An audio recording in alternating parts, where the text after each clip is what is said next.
आप सभी मित्रों का आज के पॉडकास्ट में एक बार फिर से मैं भाई अजीत होरो हार्दिक स्वागत करता हूं।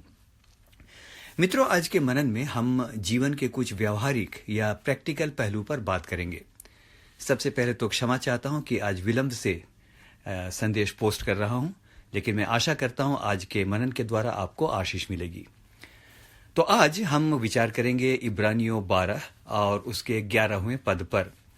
लेकिन पद में जाने से पहले आपको बता दूं कि इब्रानियों की पत्री में लेखक का नाम तो नहीं है, लेकिन लेखन की शैली से ऐसा लगता है कि इसे संत पौलुस ने ही लिखा है। जी, तो अब मनन की ओर चलते हैं। इब्रानियों 12 और उसके 11 में इस प्रकार से लिखा है, वर्तमान में हर प्रकार की ताड़ना आनंद की नहीं परंतु शोक की बात दिखाई पड़ती है, तो अभी जो उसको सहते सहते पक्के हो गए हैं, पीछे उन्हें चैन के साथ धर्म का प्रतिफल मिलता है। मेरे प्रियो, एक अद्भुत आश्वासन यहां पर है कि वर्तमान में चाहे हम संघर्ष कर रहे हों या हमारी ताड़ना हो रही हो, लेकिन परमेश्वर का वचन कहता है कि एक समय आएगा जबकि हमें अपने धर्म का प्रतिफल मिलेगा। मित्रों, जीवन संघर्ष से भरा है। बहुत सी ऐसी बातें हैं जो हमारे लिए अप्रिय हैं। आपसी संबंधों में कड़वाहट, बिना किसी गलती के लोगों से कटु आलोचना को सुनना, गरीबी, बीमारी, अपने ही लोगों से धोखा मिलना इत्यादि। सच है, वर्तमान में बहुत सी बातें जीवन में हमें दुखी करती हैं और हम बहुत परेशान भी हो सकते हैं। लेकिन मेरे मित्रों, अक्सर होता यह है कि इन नकारात्मक बातों से घिरे रहने के कारण हमारा मन खराब हो जाता है, जिससे लोगों के साथ हमारे रिश्ते खराब होने लगते हैं और धीरे धीरे हम सेल्फ पिटी या डिप्रेशन में जाने लगते हैं। इसी बात को चिताते हुए नीति वचन 4 और उसके 23 में इस प्रकार से लिखा है, सबसे अधिक अपने मन की रक्षा कर, क्योंकि जीवन का मूल स्रोत वही है। मित्रों, वचन सलाह देता है कि ऐसी परिस्थितियों में चाहे कितनी भी विपरीत परिस्थितियां क्यों ना हो जाए, चाहे हमें कितना भी अपमान का सामना क्यों ना करना पड़े, हम सबसे अधिक अपने मन की रक्षा करें और उसे कलुषित या उसे पोल्यूट ना होने दें। मित्रों, अंग्रेजी की एक कहावत मुझको याद आती है, always welcome cuts if you want to shine like a diamond. Repeat करूंगा, always welcome the cuts if you want to shine like a diamond. मित्रों, प्रयास करें कि किसी भी हालत में हमारा मन खराब ना हो। ऐसी स्थिति में सवाल उठता है कि क्या करें?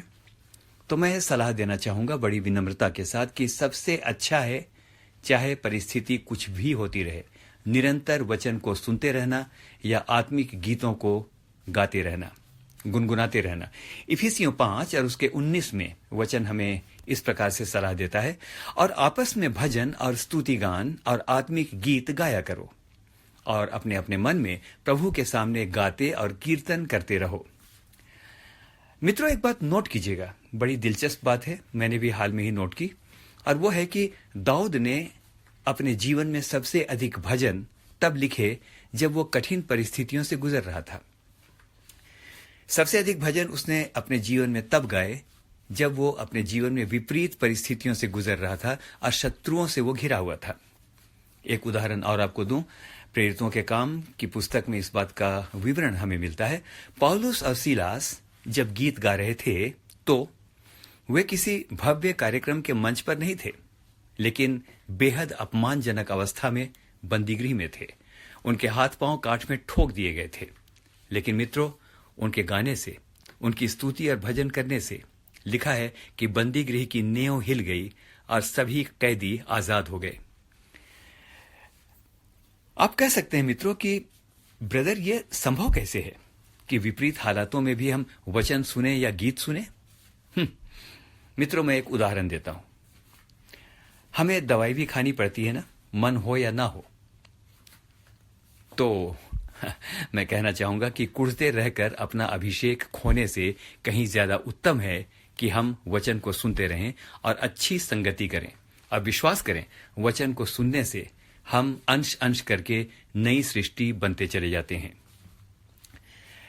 दूसरा कुरिन्थियों 4 और उसके 17 में इस प्रकार से लिखा है, क्योंकि हमारा पल भर का हल्का सा क्लेश हमारे लिए बहुत ही महत्वपूर्ण और अनंत महिमा उत्पन्न करता जाता है। मित्रों, एक भेद की बात आपको बताना चाहता हूं कि पौलुस ने क्यों कहा पल भर का क्लेश। हमें तो लगता है कि वर्षों भर का क्लेश है, तो ध्यान दीजिए कि परमेश्वर की दृष्टि में 1000 वर्ष एक दिन के बराबर है। इसलिए उसकी निगाह में हमारा कुछ समय का क्लेश मात्र पल भर का ही है।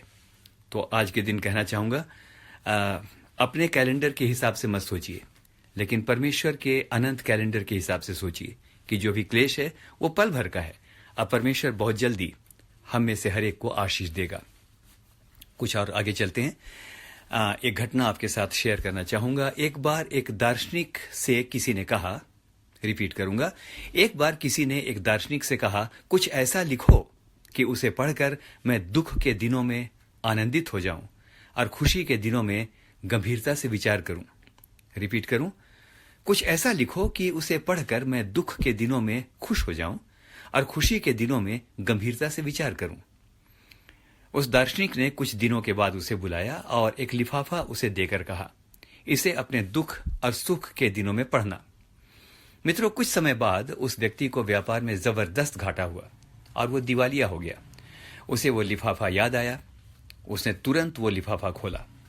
उसमें लिखा था, ये दिन भी नहीं रहेंगे। Even these days want last longer. मित्रों, वो आदमी खुश हो गया और कुछ ही दिनों के बाद उसे बिजनेस में बहुत लाभ हुआ। उसने वही लिफाफा खोला और फिर से पढ़ा, ये दिन भी नहीं रहेंगे। Even these days want last. मेरे प्रियो, अंत करते हैं। दिन एक से नहीं रहते, लेकिन हम बड़े आनंद के साथ हालेलुया कह सकते हैं। हम आमीन कह सकते हैं। दिन एक से नहीं रहते, लेकिन हमारा प्रभु कभी नहीं बदलता। दिन बदलते जाते हैं, लेकिन हमारा प्रभु कभी नहीं बदलता और हमारे दिन उसके हाथ में है। मित्रों, याद रखिए, अंत कर रहा हूं, हम नहीं जानते कि भविष्य में क्या है, लेकिन इतना जानते हैं कि हमारा भविष्य परमेश्वर की मुट्ठी में है। हम आमीन कह सकते हैं। फिर से रिपीट करूं, हम नहीं जानते कि भविष्य में क्या है, लेकिन इतना जानते हैं कि हमारा भविष्य परमेश्वर की मुट्ठी में है। आपको प्रभु बहुतायत के साथ आशीष दे। मैं आमीन कहूंगा, आप भी मेरे साथ आमीन कहें। आमीन और फिर से आमीन।